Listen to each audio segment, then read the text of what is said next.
ጤና ይስጥልኝ አድማጮቻችን፣ ተመልካቾቻችን እንደምን አላችሁ? እንደምን ሰነበታችሁ? ግርማ ካሳ ነኝ። ይህ ዋሜራ ነው።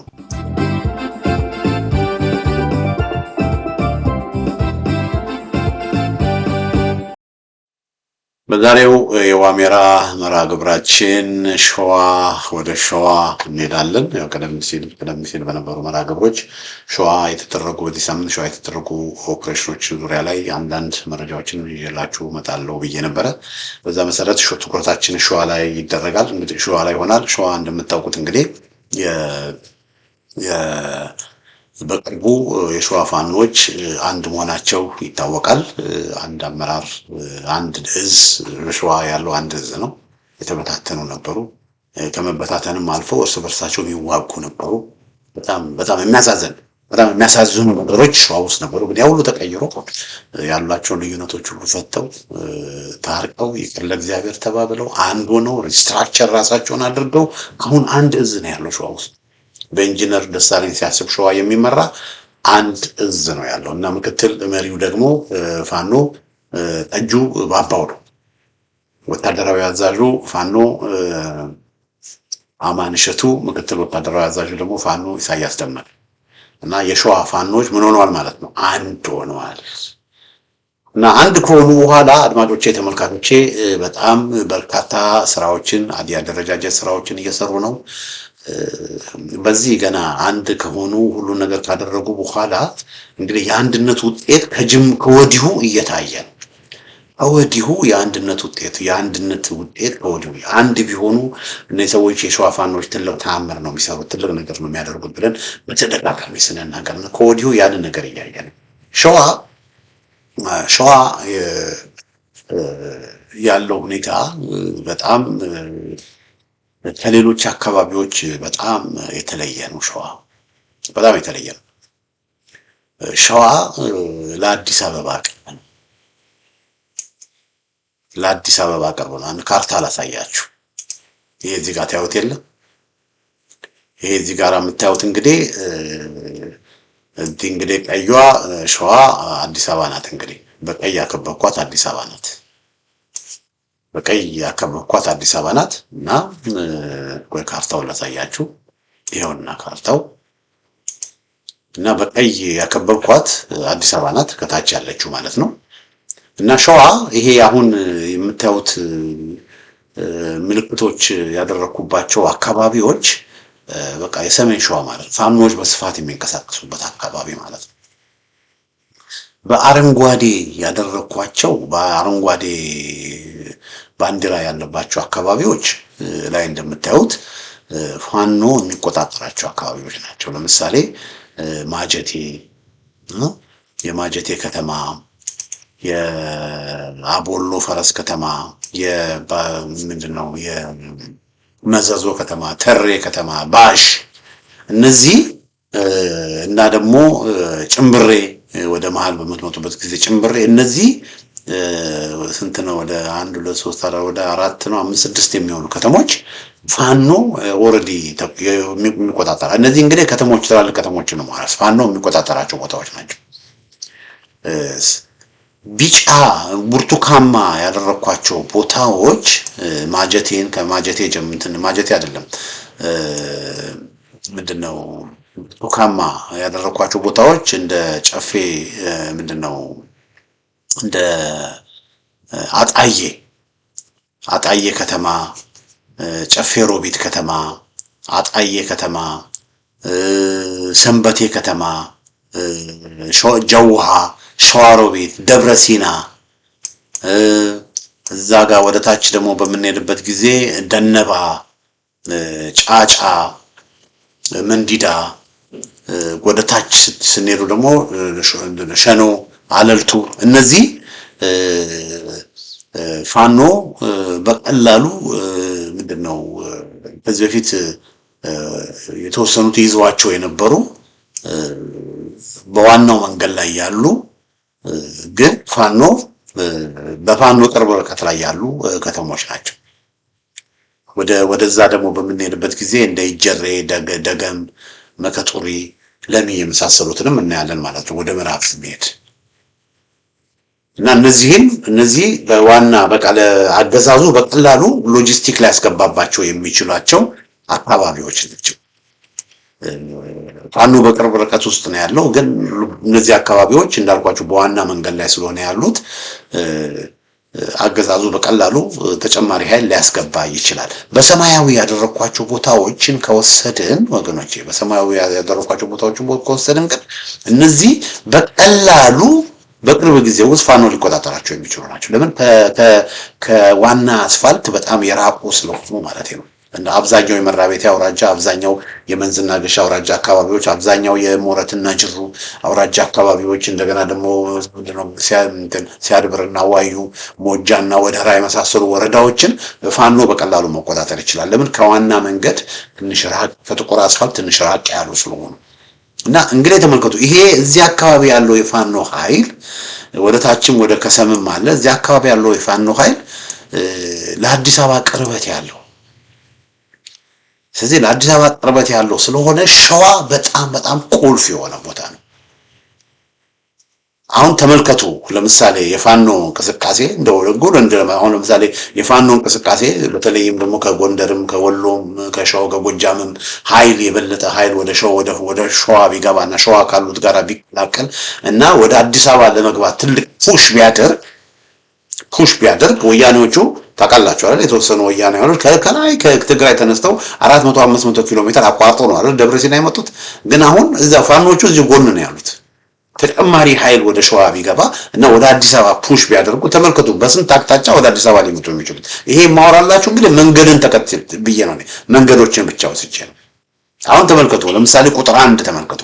ቁጥር 1 በጎጃም በኩል በጉሃ ጽዮን በደጀን በጉሃ ጽዮን ተደርጎ ደገም የሚባል ቦታ ላይ ደርሳሉ። ከዛ ቁጥር 2 ደግሞ ቀጥታ ከደራ በኢጀሬ ተደርገው ደገም ላይ ከጎጃም ከሚመጣው ጋር ይገናኛሉ። አያችሁ፣ በሁለት መስመር ፋኖ ወደ አዲስ አበባ መምጣት ይችላል። ከዛ ሶስተኛው መስመር ከመራቤቴ በለሚ በምናምን በመከጡሪ በኩል ደግሞ አድርጎ መከጡሪ ላይ መገናኘት ይችላል። ስለዚህ ከሶስት አቅጣጫ ፋኖች መጥተው መከጡሪ ላይ ተገናኝተው ከመቆጡሪ በሱሉልታ በኩል በጫንጮ አድርጎ በሱሉልታ በኩል ወደ አዲስ አበባ መግባት ይችላል። በሶስት መስመር ፋኖ ወደ አዲስ አበባ በጉሃ ጽዮን ገብረ ጉራቻ መስመር፣ በደራ በኢጀሬ በዳግም መስመር፣ በለሚ መከጡሪ መስመር ወደ አዲስ አበባ መምጣት ይችላል። ሌላ አራተኛ መስመር ደግሞ ቀጥታ ከደነባ ከሳድበርና ዋዩ ከደነባ ቀጥታ ወደ ታች ጥቁር አስፋልት አይደለም ግን የእግረኛ መንገድ አለው። ቀጥታ ወደ ታች በሐሙስ ገበያ በኩል ተደርጎ ሸኖ መከሰት ይቻላል። ይሄ አራተኛው መስመር ነው። አምስተኛው መስመር ዋናው መንገድ በጫጫ አድርጎ ቀጥታ ወደ ሸኖ የሚመጣ የደብረ ብርሃን መንገድ ወደ ሸኖ የሚመጣው መንገድ አለ። እሱ ዋናው መንገድ ነው። አምስተኛው ባሉ እንደገና ደግሞ ከመተበላና ከበረሃትና ከአሳገርት ወረዳዎች በሾላ ገበያ በኩል በሀገረ ማርያም በሾላ ገበያ በኩል ተደርጎ ደግሞ ወደ ሸኖ መምጣት ይቻላል። ስድስተኛ መስመር ማለት ነው። ስለዚህ በአራተኛው መስመር በአምስተኛው መስመርና በስድስተኛው መስመር ያሉት ሸኖ ላይ መግጠም ይችላሉ። ከዛ ከሸኖ ቀጥታ ወደ ታች ወደ አለልቱ ይገባሉ። እንደገና አለልቱ ከአረርቲ በኩልና ከተለየ ቦታ ወደ አለልቱም ደግሞ ኃይል መምጣት ይችላል እና ከደነባ የመጣው ከደብረ ብርሃን የመጣው ከነ አሳግርት የመጣው እንደገና ደግሞ ከነ አረርቲ ከነ ምናምን ከመጣው ጋራ በአለልቱ ላይ እንደገና ሊገናኝ ይችላል። ከዛ አሁንም እንደገና ወገኖቼ ከአረርቲ አካባቢ ቀጥታ ወደ ምስራቅ በመሄድ በጨፌ ዶሳ በኩል ወደ አዲስ አበባ መግባት ይችላል። ያ ስምንተኛው መስመር ባሉት እንደገና አሁንም ከናረርቲ ከነባልጪ በጨፌ ዶሳ በኩል ወደ በምስራቅ በኩል ከመሄድ ደግሞ እንደገና ወደ ታች በመጣጣፍ ወደ ደብረ ዘይት በመሄድ ደግሞ ወደ አዲስ አበባ መምጣት ይችላል። ዘጠነኛው መስመር ማለት ነው። አስረኛው መስመር ደግሞ እንደገና ከአረርቲ ቀጥታ ወደ ሞጆ በመሄድ መንገዱን ተከትሎ ማለት ነው። አስፋልት ተሰርቷል። ከአረርቲ ወደ ሞጆ በመሄድ በሞጆ ደግሞ አድርጎ ወደ ላይ መምጣት ይቻላል። 11ኛው አሁንም እንደገና ከአረርቲ ከምንጃር ወደ ወለንጭቲ በመግባት ፋኖች በቅርብ ጊዜ ከ3 ወር በፊት ወለንጭቲ ገብተው ትልቅ ኦፕሬሽን አድርገዋል እና ወደ ወለንጭቲ በመግባት ከወለንጭቲ ወደ ናዝሬት በመሄድ ከናዝሬት አድርገው በ11 መስመሮች ተመልከቱ ፋኖች ወደ አዲስ አበባ መምጣት ይችላሉ። ይሄ ብቻ አይደለም ወገኖቼ፣ ወለጋ ፋኖችም አሉ። በወለጋም ፋኖች የተንቀሳቀሱ ነው። ስለዚህ ከወለጋ በአምቦ በኩልም ትልቅ የፋኖ ኃይል ሊመጣ ይችላል። ለምን በወለጋ ሁለት እዞች አሉ። እነዚህ ሁለት እዞችን አንድ የማድረግ ስራ እየተሰራ ስለሆነ እነዚህ ሁለት እዞች አንድ ከሆኑ በጣም የበለጠ እየተጠናከሩ ከጎጃምም ተጨማሪ ኃይል ወደ ወለጋ እንዲገባ ተደርጎ እንደገና በወለጋ በኩል ደግሞ በአምቦ በኩል ደግሞ ፋኖ ሊመጣ ይችላል። ስለዚህ ቀጥታ በአምቦ መስመር 12 በሉት። ከዛ ከአምቦ መስመር ወደ ታች ወደ በወንጪ በኩል ታልፎ ደግሞ እንደገና በወሊሶ በኩል ደግሞ ተደርጎ 13ኛ መስመር እዛ እንደገናም ደግሞ ከወሊሶ ወደ ምስራቅ በመሄድ በጥያ በኩል ተደርጎ ደግሞ እንደገና መምጣት ይቻላል እና 14 መስመሮች ወደ አዲስ አበባ የሚያስገቡበት ይቻላል። አገዛዙ ምንድነው የሚያደርገው? እንግዲህ አሁን ያለው ሁኔታ ምንድነው? አድማጮቼ ተመልካቾቼ እዚህ ጋር እንደምታዩት ይሄ ቀዩ አለ አይደለ? ይሄ መንገድ ወደ የአፋር መንገድ ነው። በአፋር መንገድ ወደ ሚሌ ይሄድና ከሚሌ በባቲ በኩል አድርጎ ወደ ኮምቦልቻ ነው ስንቅና ትጥቅ የሚያሰማራው በመኪና መንገድ። አሁን ይሄንን ስንቅና ትጥቅ በሚያሰማራበት ጊዜ በተለይ ደግሞ ለዚህ ነው አሁን ሀርቡን ከሚሴን ቀይ ያደረኩት። ለምንድን ነው? በቀላሉ ስንቅና ትጥቅ ማስገባት ስለሚችል እነዚህን አካባቢዎች ለመያዝ አስቸጋሪ ስለሆኑ። ነገር ግን ኮምቦልቻ የወሎ ፋኖች በዛ በኩል ጥቃት ከፍተው ደሴን ተቆጣጥረው ኮምቦልቻን መቆጣጠር ቢቻል፣ ኮምቦልቻን መያዝ ቢቻል አገዛዙ ሀርቡ ከሚሴ በፋኖ ስር ወደቁ ማለት ነው። ስለዚህ ያለምንም ችግር በቃ እንዳለ ይሄ ዋናው መንገድ ላይ ያሉት እነ ጀውሃ እነ ሸዋሮቢት እነ ደብረሲና በሙሉ በፋኖ ቁጥጥር ስር ይውላሉ። እና እነዚህ እንግዲህ በቢጨ በብርቱካማ የቀባዋቸው ለምንድን ነው? ከሚሴ በአገዛዙ ስር ስላለ ነው። እና ኮምቦልቻ በአገዛዙ ስር ስላለ ነው። ኮምቦልቻ ከወደቀ ኮምቦልቻ በፋኖ ስር ከወደቀ በፋኖ ስር ከሆነ እንዳለ ከዛ በታች ያለው በሙሉ በፋኖ ስር ይወድቃል ማለት ነው። ስለዚህ ያለው በቃ አገዛዙ ያለው ብቸኛ አማራጭ አንዱ ይሄ ነው። በዚህ በኩል ነው የሚያስቀምጠው። ግን እዚህ ጋር ኮከብ ያረኩባትን ቦታ ደግሞ ብታየው ይሄ ኮከብ ያረኩበት ቦታ ወለንጭቲ ነው። ፋኖች ወለንጭቲ ከዚህ በፊት ገብተው ነበር። ስለዚህ ፋኖች ጠንካራ ኃይል ልከው ተጨማሪ ኃይል ልከው ግዙፍ ኃይል ልከው ወደዚህ ወደ ምንጃር እንዲገባ ተደርጎ የወለንጭቲን መንገድ የጅቡቲን መንገድ ራሱ ቴክኒካሊ መዝጋት በማንኛውም ጊዜ መዝጋት ይችላሉ። ያ በሚሆኑበት ጊዜ አዲስ አበባ ምን ሊሆን ተመልከቱ። ፋኖች እዚህ አካባቢ የተንቀሳቀሱ ነው። ስለዚህ ይሄ የአዲስ አበባው ጉዳይ እጅግ በጣም አስፈላጊ ነው ወገኖች። ለዚህ ነው አገዛዙ ይሄ አካባቢ በጣም ቁልፍ ስለሆነ እዚህ አካባቢ ያሰማራቸው ሰዎች የአየር ወለድ ታጣቂዎች ናቸው። አየር ወለዶችን ያስቀምጣል። 101ኛ፣ 102ኛ፣ 103ኛ፣ 104ኛ፣ 105ኛ፣ 106ኛ አየር ወለድ እዚህ ያለ፣ ባህር ኃይል የሚባለውም እዚህ ያለ፣ እንደገና የሪፐብሊካን ጋርድም እዚህ ያለ እና እነዚህ በጣም የሰለጠኑ ኮማንዶዎች አየር ወለዶች እዚህ አካባቢ በስፋት የሚንቀሳቀሱ ሸዋ ውስጥ ነው። ስለዚህ ሸዋ ውስጥ የሚደረገው የሸዋ ፋኖች የሚያደርጉት ኦፕሬሽን በጣም ከባድ ነው። ይሄንን ያዙልኝ። በሸዋ የሚደረገው ኦፕሬሽን በጣም ከባድ ነው። አሁን አንዳንድ ቦታ ሚሊሻና መከላከያ ዝም ብሎ አሁን ይላካል አይደለ? ሲላክ መደበኛ መከላከያ በሚላክበት ጊዜ በሚመቱበት ጊዜ በቀላሉ የሚበተኑ ናቸው። አየር ወለዶች ግን 5ም 6ም ሆነው እንደገና ሪኦርጋናይዝድ ሆነው እንደገና አታክ የማድረግ አቅም አላቸው። የተጠናከሩ ናቸው። ሽምቅ ውጊያ የራሱ ለማድረግ የሰለጠኑ ናቸው።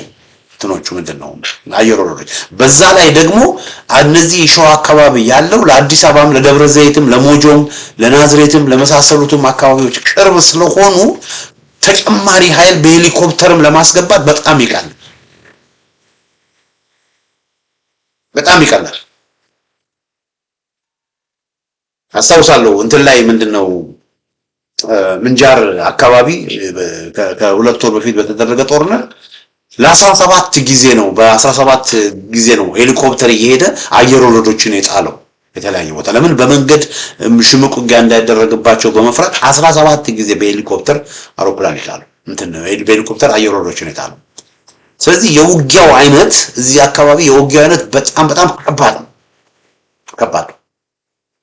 እና በርካታ በፋኖች ቁጥጥር ስር የነበሩ እንደነ ሜዳ እንደነ ምናምን በፋኖች ቁጥጥር ስር የነበሩ ቦታዎችን አገዛዙ የአየር ወለድ ጦር በተለይም ፋኖች አንድነት ስላልነበራቸው ተከፋፍለው ስለነበራቸው ያንን ክፍተት በመጠቀም ብዙዎችን ተቆጣጥሯል፣ ብዙዎችን ይዟል።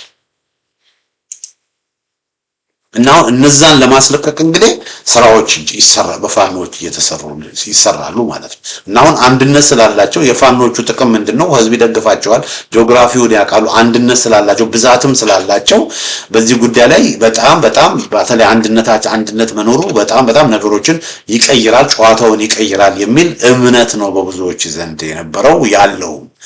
እና በዛ እምነት መሰረት አድማጮቻችን ተመልካቾቻችን የተፈጠሩ አንድ እንደሆኑ በዚህ አንድ ከሆኑ በኋላ የተፈጠሩ አንዳንድ እንትኖችን ላሳያችሁ። ይሄንን እዚህ ጋር ላሳያችሁ። ይሄ መንዝና በነጭ ያከበብኩት ቦታ መንዝና ግሽ ነው። በነጭ ያከበብኩት ቦታ መንዝና ግሽ ነው። መንዝና ግሽ አውራጃ የሚባል የነበረው ነው። እና እዚህ መንዝና ግሽ አውራጃ ውስጥ እንደምታዩት እንግዲህ ወደ 5 ከተሞች አሉ። ብዙ ከተሞች ናቸው፣ ግን ያው የመንዝና ግሽ የቀድሞ የመንዝና ግሽ አውራጃ ዋና ከተማ መሀል ሜዳ ነው። አሁን መሀል ሜዳ ያለው መንዝ ጌራ በሚባለው ወረዳ ውስጥ መንዝ ጌራ ወረዳ አለ። የመንዝ ጌራ ወረዳ ዋና ከተማ መሀል ሜዳ ነው። ከዛ የጊሼ ዋና ከተማ ራቤል ነው። የመንዝ ቀያ ዋና ከተማ ዘመሮ ነው። የመንዝ ላሎ ዋና ከተማ ወገሬ ነው። የመንዝ ማም ዋና ከተማ ሞላሌ ነው። እነዚህ እንግዲህ 5ቱ ያከበብኳቸው መንዝና ግሽ አውራጃ የሚባሉ ናቸው። እና አሁን እዚህ አካባቢ በተለይ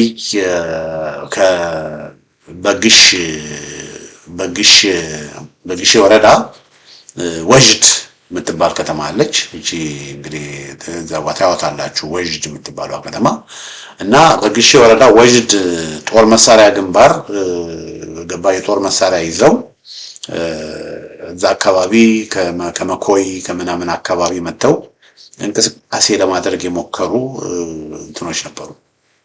እዚህ ጋር ታያወታላችሁ። ይሄ ቢጫ መስመር እዛ ቀይ ኮከብ ከላይ አንድ ቁጥር የጻፍኩበት እሱ አካባቢ እዚህ አካባቢ ከፍተኛ ውጊያ ተደርጎ ነበር። በዚህ ሳምንት ውስጥ መጋቢት 25 ከፍተኛ ውጊያ እዚህ አካባቢ ተደርጎ ነበር እና ከመኮይ አካባቢ ከከሚሴ አካባቢ መጣ እና እንደገና ነው ከግሼ አካባቢ የመጣ ወደ ወጅድ ለመንቀሳቀስ በተሞከረበት ጊዜ እዛ አካባቢ ያለው የሸዋ ፋኖ የእስቴ ጎማ ክፍለ ጦር ከግሽ ወደ ወጅድ የሚወስደውን ዋና መስመር ይዞ ሲጓዝ የነበረውን የአገዛዙን ኃይል ላይ ከፍተኛ ጉዳት ነው ያደረሰው። በጣም ታጥቀዋል፣ ግን በጣም ከፍተኛ እንዲህ አይነት ጥቃት የሸዋ ፋኖች ሲያደርጉ በቃ በአይነቱ የመጀመሪያው ነው ማለት ይቻላል። እና በዚህ ውጊያ አንድ ሙሉ የጠላት ኤፍኤስአር አይሱዙ ሙሉ ለሙሉ ከጥቅም ውጭ ሆኗል እና በሙሉ እዛ ውስጥ የነበሩ በሙሉ እስከ ወዲያኛው ተሸኝተዋል። ይሄ እንግዲህ አንዱ እንዳልኳችሁ በግሼና በወጅድ መካከል ባለ ቦታ ይሄ ቀይ ኮከብ ያረኩበት አይደለ? ቀይ ኮከብ በቢጫ አንድ ቁጥር ላይ ያለችው ከላይ እዛ አካባቢ ነው። እንግዲህ ከላይ እንደምታዩት ከላይ ያው ከሚሴ አለ። ለሁለተኛው ኦፕሬሽን ደግሞ ከመሃል ሜዳ እንግዲህ ከመሃል ሜዳ ወደ ደብረ ብርሃን የሚወስድ መንገድ አለ፣ ወደ አጣዬ የሚወስድ መንገድ አለ እና ከመሃል ሜዳ ወደ ምዕራብ ወደ ምስራቅ እንጓዛለን። ከተጓዝም በኋላ የሆነ ቆላ ምንድነው ተራራማ ቦታ አለ። ልክ ተራራውን ሸለቆውን ይዞ ወደ ታች ወደ ደብረ ብርሃን ይወርዳል። ወደ ታች ወደ ደብረ ብርሃን ሲወርድ በነ ባሽ በነ መዘዞ ምናምን አድርጎ ነው ወደ ደብረ ብርሃን የሚወርድ። እንደገና ደግሞ ቀጥታ ስትሬት ወደ ምዕራብ በሚሄድበት ጊዜ ጓሳ የሚባል አካባቢ አለ፣ ተራራማ አካባቢ ነው። በዛ አልፎ ወደ በበርግምቢ ምናምን አድርጎ ወደ አጣዬ ይሄዳል። አሁን ምንድነው የሆነው? ልክ ከመሃል ሜዳ ወደ አጣዬ እና ከአጣዬ መሃል ከመሃል ሜዳና ከአጣዬና ከመሃል ሜዳ መስመር ላይ የአጼ ዘርዓ ያዕቆብ አንደኛ ኮር ስር የሚገኙት የ7 ክፍለ ጦር እና የአጼ የኩኖ አምላክ ክፍለ ጦር በአንድነት በመሆን ከአጣዬ ወደ መሃል ሜዳ በሚወስደው መንገድ ላይ ጓሳ የሚባል ቦታ ነው። ተራራማ ቦታ ነው። ጓሳ የሚባል ላይ መሽጎ እዛ አካባቢ መሽጎ የነበረ ያገዛዙ ኃይል ነበረ። ከፍታ ስትራቴጂክ ቦታ ተቆጣጥሮ እዛ ጋር መሽጎ ነበረ እና በጣም ሰርጂካል በሆነ መንገድ ይሄንን ኃይል በቃ ሙሉ ለሙሉ አመድ ነው ያደረጉት። ሙሉ ለሙሉ ዲዜብል ያደረጉት ያን አካባቢ ያለንም ስትራቴጂክ አካባቢ በመሃል ሜዳና በአጣዬ መካከል ያለውን ፋኖቹ ተቆጣጥረውታል ማለት ነው። እና እንግዲህ እነዚህ አየር ወለዶች በየቦታው እየሄዱ ተራራማ ምናምን ቦታዎችን ተቆጣጥረው ምናምን በቃ ሰሜን ሸዋን ለመቆጣጠር በጣም ብዙ ስራዎች ሰርተዋል። አሁን ያንን ነው ዲዜብል ያደረጉት። ስለዚህ በዚህ ሁኔታ የተፈጠረው ነገር በጣም በጣም አመርቂ ነው። ሌላው ደግሞ ወገኖቼ በደብረ ብርሃን የሚወስድ መንገድ አለ። ወደ ደብረ ብርሃን የሚወስድ በነ መዘዝ በባሽ በነ ምናምን አድርጎና ባሽ ከመድረሱ በፊት እና የመሐመድ ቢሆነኝ ኮር የሸዋ ፋኖች የመሐመድ ቢሆነኝ ኮር ተሰማ እርገጤ ክፍለ ጦር ከመሃል ሜዳ ተነስቶ ወደ ባሽ ይገሰግስ የነበረውን ያገዛዝን ሰራዊት መንገድ ዘግተውበት በቃ የገነቡትን ምሽግ ነበር። የገነቡትን ምሽግ ሰባብረው በቃ ኮምፕሊትሊ በጣም ከፍተኛ የሆነ ጉዳት አድርሰውበታል። ትልቅ ኃይል ነው የነበረው፣ ትልቅ ሚሊታሪ ኮንቮይ ነው የነበረው። ማለፍ አልቻሉም እና በጣም ብዙ ጉዳት ነው የደረሰባቸው። እና እነዚህ እንግዲህ በሸዋ በይፋት ቀጠና የተፈጠሩ በይፋትና በመንዝ ቀጠና የተፈጠሩ ናቸው። እና እዚህ ጋር እንደምታዩት ወገኖቼ እነ የመንዝና ግሽ በቃ አይዞሌትድ ነው የሆነው። በሰሜን በኩልም በወጅድ በኩል አይዞሌትድ ሆኗል። በአጣዬ በኩልም በቃ ተነጥሏል። በባሽ በኩልም በታች በኩልም ተነጥሏል። ስለዚህ አሁን አገዛዙ እንደ ልብ እንደፈለገው ወደነ መሃል ሜዳ ማንቀሳቀስ አይችልም። ስለዚህ መሃል ሜዳ ከተማ የመንዝና ግሽ አውራጃ ምን እየሆነች ነው ማለት ነው? እየተከበበች። ስለዚህ አንድ ቦታ ላይ በቀላሉ ቁልፍ ቦታዎች በቃ መግቢያ ቦታዎች ላይ ፋኖቹ አሁን በጣም የተቀናጀ ስራ እየሰሩ ስለሆነ ይሄ በነጭ ያከበብኩት አካባቢ እዚህ አካባቢ ያሉ ያገዛዙ ሰዎች አንድ መላ ቢፈልጉ እጃቸውን ቢሰጡ ነው የሚሻል። እዚህ አካባቢ ያሉ የመከላከያ ሰዎችም የሚሆኑ ያገዛዙ ሰዎች አድማ በታኝ ሆነ ሚሊሻ ምናምን የሚባሉ ነው እዚህ አካባቢ እጃቸውን መስጠት ይችላልባቸው። ለምን ምንም አይነት ስንቅ፣ ምንም አይነት ትጥቅ፣ ምንም አይነት ሎጂስቲክ ሊገባላቸው አይችልም ካሁን በኋላ። ለምን ፋኖቹ እዚህ ጋር እንዳያችሁት በአጣዬ በኩል ከአጣዬ ወደ መሃል ሜዳ የሚያስገባውን መንገድ እንደገና ከደብረ ብርሃን በባሽ በኩል ወደ መሃል ሜዳ የሚያስገባውን መንገድ እንደገና ከላይ ደግሞ ከከሚሴ ከመኮይ በወጅድ በኩል ተደርጎ ወደ መሃል ሜዳ ምናምን ወደ መንዝ አውራጃዎች የሚወስደው ነገሮች በሙሉ ምን ሆኗል ማለት ነው ተቋርጧል። እና ይሄንን በጣም ሚሊተሪሊ በጣም ቁልፍ የሆነ ስራ የሸዋ ፋኖች አድማጮቻችን ተመልካቾቻችን ሰርተዋል። ይሄ እንግዲህ በመንዝና ግሽ አውራጃ በይፋት አካባቢ የተደረገ ነው። ይሄ በዚች ሳምንት ውስጥ የተደረገ ፋኖቹ አንድ ሆነው ይፋ ባደረጉ በሳምንቱ የተደረገ በቅንጅት በስራ የተደረገ በጣም አስደማሚ ኦፕሬሽን ነው። አዎ የያዙት ከተማ የለም፣ ግን ከተማ እኮ መጀመሪያ ዝም ብሎ እኮ አይያዝም። መጀመሪያ ሎጂስቲክ በጣም አስፈላጊ ነው። ጦርነትን የሚያሸንፈው ሎጂስቲክ ነው፣ ፕሮቪዥን ነው። አገዛዙ እዚህ አካባቢ ያለውን ኃይል ከጥቁር አስፋልት በጣም ርቆ ነው ያለው። ከጥቁር አስፋልት በጣም ርቆ ያለውን ኃይል ማስታጠቅ ካልቻለ፣ ተጨማሪ ኃይል ወደዚህ መላክ ካልቻለ፣ እዚህ አካባቢ ያሉትን ምንድነው ስኩዝ እየተደረጉ እጅ እንዲሰጡ ይደረጋል። እና ይሄን አካባቢ ደግሞ ፋኖቹ በጣም ያውቁታል። እዚህ አካባቢ መሃል ሜዳ፣ ወገሬ፣ ዘመሮ ምናምን የመሳሰሉት ቦታዎች ፋኖቹ ሁሉ ነገር ያውቃሉ። ስለዚህ ትልቅ ፖለቲካ ተሰርቶ ህዝቡን በማስተባበር ህዝቡን በማቀናጀት እዚህ አካባቢ የነበረው ወጣትም እዚህ አካባቢ የነበረው ማህበረሰብም በፋኖች ደስተኛ አልነበረም ድሮ። ለዚህም ነው አገዛዙ እንደልብ መጥቶ እንደልብ መፈንጨት የቻለው። አሁን ግን አንድ ስለሆኑ በቃ ብዙ ነገሮች ይቀየራሉ እና ይሄ አካባቢ በቅርብ ጊዜ ውስጥ ሙሉ ለሙሉ መንዝና ግሽ አውራጃ በፋኖ ቁጥጥር ስር ገባ። እንደገና ከታች ደግሞ ያሉት እንደነ ሞጃና ወደራ እንደነ ሲያድብርና ዋዩ በፋኖ እጅ ገቡ የሚል ነገር ብትሰሙ አትደነቁ። እና አሁን ሲስተማቲክ በሆነ መንገድ ምን እያደረጉ ነው ማለት ነው። እዚህ ጋር እንደምናየው የአገዛዙን ኃይል አይዞሌት እያደረጉት ነው። ይሄ እንግዲህ አንዱ ነው። ሌላ ካርታ ደግሞ እንግዲህ 3 ቦታ ነግሬያቸዋለሁ። እዚህ ጋር ደግሞ የምታዩት ወደ ምዕራብ ወደ መራቤቴ አውራጃ የመራቤቴ አውራጃ የሚባል ነው። እንግዲህ የመራቤቴ አውራጃ አድማጮቻችን፣ ተመልካቾቻችን የደራ ወረዳ የእንሳሮ ወረዳ አሁን መራቤቴ ወረዳ የሚባለው እና ሜዳ መራኛ ወረዳ እነዚህ ሜዳ መራኛ ወረዳ ዋና ከተማው መራኛ ይቅርታ ሜዳ ወራሞ ወረዳ ዋና ከተማው መራኛ፣ ደራ ወረዳ ዋና ከተማው ጉንዶ መስቀል፣ መራቤቴ ወረዳ ዋና ከተማው አለም ከተማ፣ እንሳሮ ወረዳ ዋና ከተማው ለሚ። እነዚህ የመራቤቴ አውራጃ ተብሎ የሚታወቁ ናቸው። አሁን እዚህ አካባቢ በጣም በቃ ለጦርነት አስቸጋሪ የሆነ ቦታ ነው እና እነዚህ አካባቢዎች አገዛዙ ተበታትኖ ነው ያለው። አሁንም እዚህ አካባቢ አለም ከተማ ለምሳሌ ለረጅም ጊዜ በፋኖች ተቆጣጥረዋት ነበር። እነ መራኛ ሜዳ መራኛ እነ ሬማ ለረጅም ጊዜ ፋኖች ተቆጣጥረዋት ነበር። ግን እንዳልኳችሁ በፋኖች መካከል በነበረው ችግር እነዚህን እርስ በርስ እየተዋጉ እነዚህ አካባቢዎችን በቃ አገዛዙ በቀላሉ ተቆጣጠራቸው እና አገዛዙ አሁን ሰፍሯል። የአየር ወለድ በብዙ ቦታዎች አለ። ግን ችግሩ አየር ወለድ ላይ ምንድነው መሰላችሁ? አሁን ፋኖች አንድ ስለሆኑ አንድ ሆነው እንቅስቃሴ ስለጀመሩ አየር ወለዶች የመከላከያ ጦር እንደልባቸው መንቀሳቀስ አልቻሉም። አሁን እንደልባቸው መንቀሳቀስ አልቻሉም። በፊት እነሱ ላይ ትኩረት የሚሰጥ አለ። ፋኖቹ እርስ በርስ ይስማሙ ስላልነበረ እርስ በርስ ነበረ ጊዜ የሚያጠፉት። አሁን ግን አንድ ስለሆኑ አንድ እዝ ውስጥ ስለገቡ ተቀናጅተው ስለሆነ የሚሰሩት የአገዛዙ ወታደሮች የአየር ወለድ ወታደሮች የት ቦታ እንዳሉ ያውቃሉ። የት ቦታ እንደሰፈሩ የት ቦታ እንደተቀመጡ ያውቃሉ። እንደገና ከአገዛዙ ጋር ደግሞ ጭራቸውን ቆልተው ከአገዛዙ ጋር ደግሞ የሚሞዳመዱ የብልጽግና ሰዎችን ሁሉ ያውቃሉ።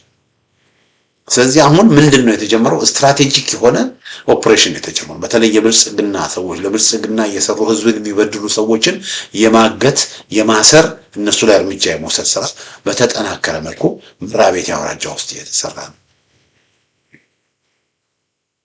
አንዱ አገዛዙን እያጠናከረ ያለው አገዛዙ የገዛቸው ብአዴኖች ናቸው እና እነዚህ ብአዴኖች ላይ የሸዋ ፋኖች አንድ ሆነው ውስጡን እጃቸውን እንዲሰጡ ውስጡን ካገዛዙ ጋር እንዳይተባበሩ ትልቅ የፖለቲካ ስራ ውስጡን እየተሰራ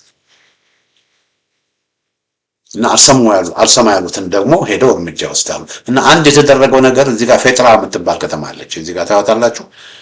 በመራቤቴና በለሚ መካከል ያለች ከተማ ናት። ፌጥራ ትባላለች። ይቅርታ እዚህ ጋር ፈጥራ ብዬ ነው የጻፍኳት። በመራቤቴና በለሚ መካከል ያለች ከተማ ናት። በዋናው መንገድ ማለት ነው። በዋናው መንገድ በቃ ከመቀጡሪ ተነስቶ ወደ ለሚ ገብቶ ከለሚ በበልበሊት በኩል አልፎ ወደ አለም ከተማ የቀድሞ የመራቤቴ አውራጃ ዋና ከተማ ያሁን ደግሞ የመራቤቴ ወረዳ ዋና ከተማ ወደዛ በሚወስደው መንገድ ላይ መካከል ላይ ያለች ከተማ ናት ፌጥራ። እና በፌጥራ ፋኖች ገብተው ሰርጂካል የሆነ ኦፕሬሽን አድርገው እዛ አካባቢ የብልጽግና እዚህ ጋር የምታዩዋቸው አሉ። እነዚህ የምታዩዋቸው የብልጽግና ሰዎች ናቸው። የብልጽግና ሰዎች ናቸው። እና መጋቢት 24 ቀን የፈጥራ መሪ የፈጥራ ወረዳ ማዘጋጃ ቤት ኃላፊ ወንድራድ የሚባል ሰው እንደዚሁም የፈጥራ ወረዳ ማዘጋጃ ቤት ምክትል ኃላፊ ተኮላ ክብረት የሚባሉ ሰዎች እና ሌሎች ሁለቱም ደግሞ አጋዦቻቸው ህዝቡን በፌጥራ ወረዳ የሚያሰቃዩ የነበሩ ፋኖች በከተማዋ ገብተው እዛ አካባቢ የነበረውን የፖሊስ ሰራዊትና የሚሊሻ ኃይል ደምስሰው እነዚህን የብልጽግና አባላት ማርከው ከከተማዋ ወጡ ማለት ነው። ህይወታቸውን አላጠፏቸውም። ይዘዋቸዋል፣ ተማርከዋል። እነዚህ የፌጥራ ከተማ ከንቲባውና ምክትል ከንቲባ ማለት ነው። እና እነዚህ ሰዎች ስብሰባ አድርገው በስብሰባ ላይ ንግግሮች ሲያደርጉ ስለ ብልጽግና ሲሰብኩ የሚያሳዩ ቪዲዮዎችና ፎቶዎች አይተናል። እና ግን የሸዋ ፋኖች ያደረጉት ነገር ምንድነው? ይህንን እንዲህ አይነትን ተግባር ለሌላው ትምህርት እንዲሰጥ ለሌላው ትምህርት እንዲሰጥ በአጭር ጊዜ በጣም በጣም በ2 ሰዓት ባልፈጀ ጊዜ ውስጥ ከተማዋ ገብተው ከተማዋን ተቆጣጥረው ከተማዋን ከተቆጣጠሩ በኋላ ምንም ነገር ምንም ውድመት ሳይደርስ በህዝብ ላይ ምንም ጉዳት ሳይደርስ እነዚህን ህዝብን ሲያጎሳቆሉ የነበሩ ባለስልጣንን ማርከው ይዘው ወጡ። ያጁ ከተማ መቆጣጠር አይደለም። አሁን ፋኖቹ እየሰሩ ያሉት ምንድነው? በሸዋ እየሰራ ያለውን የብልጽግናን ምዕራብ የመበጣጠስ ስራ ነው እየተሰራ ያለው እና ይሄም ደግሞ ከዛ ስራ መካከል አንዱ አካል ነው። እየሰሩ ያሉት ምንድነው? ወደ መሃል ገብቶ ወደ መሃል መራቤቴ አውራጃ ወደ ሞረትና ጅሩ ወደ መንዝ የገባውን ያገዛዙን የአየር ወለድ ኃይል ተከቦ አይዞሌትድ ሆኖ ሎጂስቲክ እንዳያገኝ ማድረግ። ከዛ በኋላ የሚበሉ ሲያጡ ግራ ሲገባቸው ሁሉም አንድ በአንድ እጅ ይሰጣል። ስለዚህ ምንም ውጊያ ሳይደረግ ሎጂስቲክ አቅርቦትን ሁሉ በመዝጋት ጦርነትን ማሸነፍ ይቻላል እና ያንን አይነት ስትራቴጂ ነው እየተጠቀሙ ያሉት ፋኖቹ። እና መራቤቴ አካባቢን ለማጽዳት እንግዲህ ተመልከቱት። መራቤቴ በጣም ስትራቴጂክ ነው። እንደምታዩት አሁን ጎጃም አለ። አሁን በጎጃም በደራ በኩል አድርጎ ወደ መራቤቴ ይገባል። በደራ ተደርጎ የአባይ ወንዝን በመሻገር ወደ መራቤቴ ይገባል። አባይ ወንዝን ደግሞ መሻገር ካላስፈለገ ደግሞ በመርጦ ለማርያም በኩል ተደርጎ በመካነ ሰላም ተደርጎ እንደገና በወግዲ በኩል በወግዲ ከዛ ከለላ ብሎ ወደ ታች ወደ ሸዋ ወደ መራቤቴ አውራጃ። የወሎ ፋኖችም እንደዚሁ በጃማ በኩል በጃማ ደጎሎ በኩል ወይንም ደግሞ በካላላ በኩል ወደ ሸዋ ወደ ሜዳ ወራሞ ወደ ወግዲ ይቅርታ ወደ ሜዳ ወራሞ ወረዳ መግባት ይችላሉ።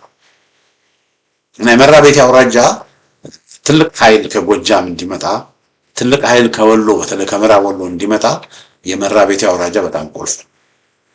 በዚህ በኩል ነው የሚገቡት። ስለዚህ ፋኖቹ ይሄን አካባቢ የማስላት ስራ ኦልሬዲ ጀምረዋል። እና አገዛዙ በጣም እዚህ ጋር ያውላችሁ ተመልከቱ። ካርታው ላሳያችሁ። በነጭ ያለው እንግዲህ ከጎጃም የሚመጣ ነው ከወሎ የሚመጡት እና ከወሎና ከጎጃም ኃይል እንዲመጣ ከተፈለገ ወደ መራቤቴ አውራጃ ነው የሚመጣው። እና ይሄንንም ስላወቀ አገዛዙ በጣም ከፍተኛ የሆነ አየር ወለድ ኃይል እዚህ አካባቢ ብትኗል። በመንዝ በኩል እንደገና ከወሎ በመንዝ በኩል በጊሼራ ቤል በኩል ወደ ታች ኃይል እንዳይመጣ መንዝ ላይም በትኗል። አሁን ፋኖች ያረጉ ያሉት ምንድነው? ይሄንን ኃይል እየከበቡ በመንገዶችን እየዘጉበት ሎጂስቲክ እንዳያገኝ ፕሮቪዥን እንዳያገኝ እያደረጉት በቃ በየተራራው እዚህ ምናምን ተነጥሎ እንዲቀመጥ እያለ ስለዚህ አንድ በአንድ ምን ያደርጉታል ማለት ነው? ይለቅሙታል። ጥቁር አስፋልት ላይ ያሉ ቦታዎችን አገዛዙ እንዳልኳችሁ በሚሊተሪ ኮንቮይ በከባባድ በወታደራዊ ሚሊተሪ ኮንቮይ ብዙ ነገሮችን ማንቀሳቀስ ይችላል። እና ይሄ እንግዲህ አራተኛው ነው በፌጥራ የተደረገው ኦፕሬሽን። እነዚህን የብልጽግና ኃላፊዎች ከንቲባውና ምክትል ከንቲባውን በመቆጣጠር በፌጥራ በአለም ከተማና በለሚ መካከል ባለው አካባቢ የተደረገው ኦፕሬሽን እንግዲህ ሌላው አራተኛ በዚህ ሳምንት ውስጥ በፋኖ የተፈጸመው በሸዋ ፋኖች የተፈጸመው አራተኛው ኦፕሬሽን ነው ማለት ነው። እንግዲህ ይሄ ነው እንግዲህ አድማጮቼ ተመልካቾቼ የሸዋ ፋኖች አንድ በሆኑ በዚህ በአንድ ሳምንት ጊዜ ውስጥ እንደዚህ አይነት ኦፕሬሽኖችን አሳይተውናል። እና ወደፊትም ይሄ ገና ጅማሮ ነው እና አካሄዳቸው ግን ሲታይ በጣም የሚያስደንቅ ነው። በነገራችን ላይ ይሄንን በማቀርብበት ጊዜ አንዳንድ ሰዎች ካርታ የምታቀርበው መረጃ እየሰጠህ ነው የምትሉ ሰዎች እንዳላችሁ አውቃለሁ። ይሄንን መረጃ አገዛዙ ያውቃል። ፋኖ የት ቦታ እንዳለ ፋኖ የት ቦታ እንደሚንቀሳቀስ አገዛዙ ያውቃል። ስለዚህ አሁን ይሄንን የምናደርገው ምንድነው? ምን ያህል ያገዛዙ ኃይል እየተበታተነ እንደሆነ፣ ምን ያህል ያገዛዙ ኃይል ዲስኦርጋናይዝድ እንደሆነ፣ ምን ያህል ያገዛዙ ጀነራሎች ጦሩን ላላስፈላጊ አደጋና ላላስፈላጊ መስዋዕትነት እያጋለጡት እንደሆነ ለማሳየት መደምሰሱ አይቀርም። እንቀራችሁ መራቤቴ አውራጃ ውስጥ ያለ የአየር ወለድ በሉ ባህር ኃይል በሉ ያገዛዙ ታጣቂ ይደመሰሳል። መንዝና ግሽ አውራጃ ያለ ያገዛዙ ኃይል አትጠራጠሩ ይደመሰሳል። በቅርብ ጊዜ ውስጥ ይደመሰሳል። ግን ይህንን የምንናገረው ምንድነው ያለውን የኃይል አሰላለፍ ምን ያህል አገዛዙ ጎጂ እንደሆነ እንዲታወቅ እና አገዛዙ ጦርነቱን ምን ያህል እንደማያሸንፍ ሰው እንዲያውቅ ሊያሸንፍ አይችልም። ይህንን በማሳይበት ጊዜ ለምሳሌ እዚህ ጋር 14 ትኖች እዚህ ጋር 14 የመንገድ አቅጣጫዎችን በማሳይበት ጊዜ ሰው እውነታውን እንዲያውቅ እነዚህ ሁሉ በሮች አገዛዙ መጠበቅ አይችልም። እነዚህ ዋና መንገዶች ናቸው። እነዚህ ዋና መንገዶችም ደግሞ ባይኖሩ መንገድ ሳይኖር መንገድን ትቶ ራሱ በመንገድ ሳይሆን በተራራ በጫካ ውስጥ ራሱ ፋኖች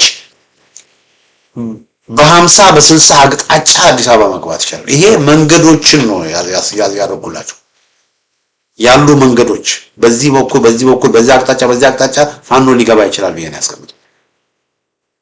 ግን በመቶ አቅጣጫ ፋኖ እዚህ ውስጥ መግባት ይችላል። ለምሳሌ እዚህ ጋር ተመልከቱ። አሁን ለምሳሌ ከደብረ ብርሃን ነው የሚመጣው በደብረ ሸኖ ላይ ይገናኛሉ አልኳችሁ። ከሸኖ ላይ አለልቱ ላይ ይገናኛሉ አልኳችሁ። ከሰንዳፋ ላይ ይገናኛሉ አልኳችሁ አይደል? አሁን ለምሳሌ ከሰንዳፋ ቀጥታ ወደ አዲስ አበባ በዋናው መንገድ በለገጣፎ ከመምጣት እንደገና ጥምጥም ዞረው በሱሉልታ በኩል መምጣት ይችላል። እንደገና እንበል አሁን ለምሳሌ ይሄ ከወለጋ የሚመጣው ኃይል የለም እንበል። ከወለጋ የሚመጣው ኃይልም ባይኖር ከሱሉልታ የሚመጣው ኃይል ጥምጥም ዞሮ ሰሚ ሰርክል ሰርቶ በቡራዮ በኩል ወደ አዲስ አበባ መግባት ይችላል። እና ብዙ አማራጭ ነው እና ትልቅ ኃይል ነው ያለው።